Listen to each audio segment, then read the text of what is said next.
Thank you very much, and thank you for the organizers, and thank you for my panelists. When I said that to you, I hadn't heard my other panelists say, and I think there is already a consensus around this issue, that the issue of Palestine cuts across not only international, but also domestic politics. And so what I would want to say is this. There are things which are happening which in many ways are remarkable, and we forget how remarkable they are in our own sense of horror and disappointment and anger and anguish. If you think about the struggle for Palestine, and you can say, well, how many people throughout the world have mobilized for this struggle? And who are the people who have mobilized?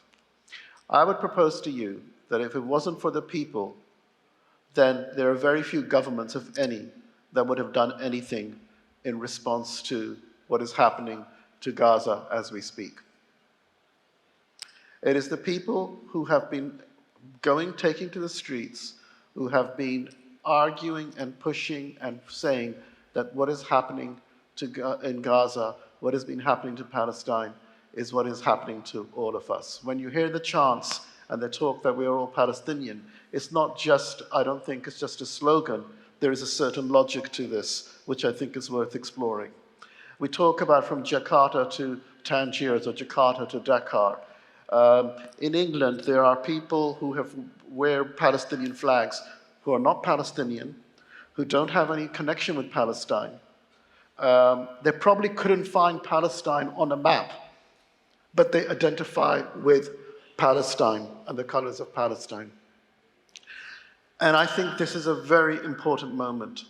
When you identify with something which is not just in your own personal interest or the interest of your family, when you identify in a general principle, you are actually becoming political.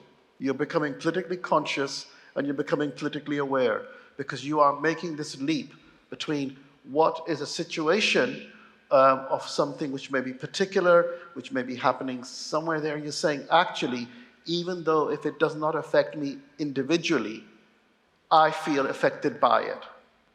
And that situation, that issue, is no longer simply a matter of supporting it because of self-interest. You are going beyond self-interest to raising political consciousness. And that, I think, is a very, very important movement here. So, the raising of political consciousness, the raising of the will for people to be involved, raises all the questions that we've already seen, that we live in a world where the rulers do not want to be disturbed by the people. This is not just something which happens in the part of the Muslim world that we're all familiar with.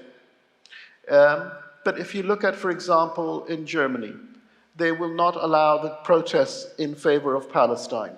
If you look at in Paris, in France, they will not allow protests in favor of Palestine. If you look at what legislation trying to be passed in Britain, they will not allow protests in favor of Palestine. They're trying to ban people from the BDS movement, the Boycott and Disinvestment movement. All of these measures are taking place. And the reason why I mentioned Germany, Britain, and France is because, as we already mentioned, they were part of the custodians of the liberal order. They keep on reminding us that they are part of a liberal democratic order. They are the ones who guarantee the liberal democratic community, and they guarantee human rights and universal rights for everybody. And what we are seeing now is that not only that they are complicit with colonialism, a history that they have tried to actually make us forget, sometimes by law. For example, in France, they passed legislation that French schools could not talk in a negative light of French colonialism. In the United States, you have similar kinds of legislation being proposed against studies which show the cruelty of the current order, how it came into being. So it is a recognition that all of these measures, the world that we live in, was created by Western powers And part of that creation was not only these different countries, you mentioned the Sykes-Picot, but throughout what we call the Third World, or we used to call the Third World, these countries, the boundaries that are being constructed, these are manufactured by a process of colonialism. And what this reminds us is that colonialism wasn't simply just in the past, it remains in the present. And this is what allows us to start thinking about how not only are these countries and these structures colonial, but the most insidious form of colonialism is the colonialism of the mind. And part of that is the concepts and categories that we use to understand our world is already contaminated by a colonial model. So we can only think through those categories, and we then wonder why we produce the same solutions. Everyone who knows anything about computers, and I know nothing about computers, so I'll say this there, the adage is always that if you input rubbish, output will be rubbish. If you, whatever the input is, that's what the answer will be. And we become, basically, the input that we have produces the solutions that enslave us, and then we wonder why we're enslaved. We are complicit in this process, and we have been complicit historically in this process. When we talk about the colonial context, the colonizers created institutions and groups and concepts by which they colonized. Neither the Dutch, nor the French, nor the British, nor the Americans could ever rule anything without the active support of groups of those that ruled. That is the story of colonialism everywhere.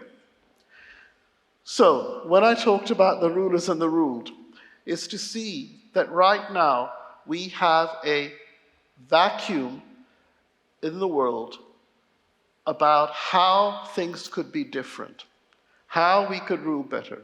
Democracy, even in the liberal democratic countries, has become a performance, a spectator sport.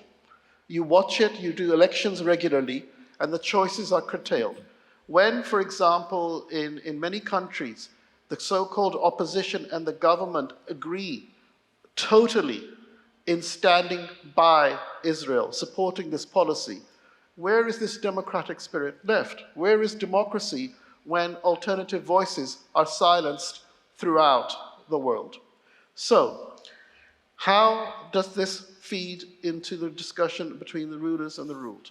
This issue has galvanized people beyond the immediacy of their own situation. It's allowed them to see something in the common humanity of suffering, in the common violence that they experience, and it allows us to start thinking, more importantly, about how things could be better, because they're not better with the same old solutions that we have. So the final point that I want to say, and I think it's worth saying, that throughout the Muslim world, we are experiencing a concerted sense of attack in many ways, and we don't really understand it. And part of this, as I would say to you, is this: we are all, Muslims and non-Muslims, living in an age of Islamophobia. And when you live in an age, you're not aware that you're living in an age, but you are. And Islamophobia can be described as being a process in which you have the dehumanization of Palestinians and the Palestinianization of Muslimness. And in that situation, where you see the example of Palestine, is not just in what is happening in Gaza, what's happening in the West Bank, what has happened to the Rohingya, what is happening to the Kashmiris, what is happening to the Uyghurs. Throughout the world, Muslimness is under attack through that Palestinianization process. And those who are involved in it are not just non-Muslims, because there are many non-Muslims who are also fighting against Islamophobia. There are also Muslims who are involved in this activity, as everyone in the panel has said.